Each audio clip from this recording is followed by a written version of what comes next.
Gixxer করলাম, parking করলাম। হাজারো ছেলের স্বপ্নের বাইক, এই যে আমার স্বপ্নের বাইকটা।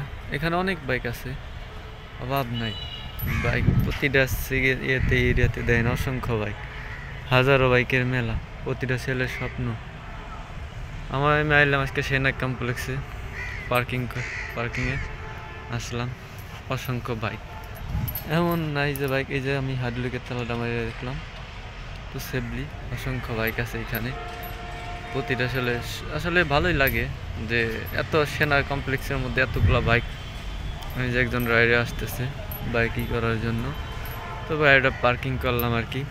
অ্যাভেলেবেল বাইক, দেখেন বাইকের মেলা এখানে, আসলে বলা যায় যে বাইকের মেলা একবারে টোটালি সম্পূর্ণ। আর বাইক, এত পরিমাণ বাইক, এই যে সবাই রাইড করতে আসছে, অনেক বাইক, দেখতেই খুব ভালো লাগে। শখের বাইকগুলা, বিভিন্ন ধরনের বাইক আছে, R15, জিক্সার, তো আসলে দেখার কোনো শেষ নাই। প্রতিটা ছেলের ইমোশনাল স্বপ্নের বাইক।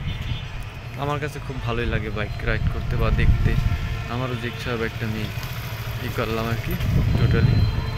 এখান থেকে বাইকের লুকটা দেখে অস্থির, এত পরিমাণ বাইক আর বাইকের মেলা, আসলে অস্থির, খুব ভালো লাগে। প্রতিটা ছেলের শখের বাইক ও স্বপ্নের বাইক, হাজারো বাইকের মাঝে হারিয়ে গেলাম। R15M ভার্সন বাইক, আসলে দেখতে খুব ভালো লাগে, রাইড করলে আরও মজা। চারিদিকে শুধু বাইক আর বাইক। R15 অনেক আগের ভার্সন, অনেক আগের একটা ভার্সনের গাড়ি, চারিদিকে শুধু বাইক আর বাইক। এত বাইক আর আমি দেখিনি।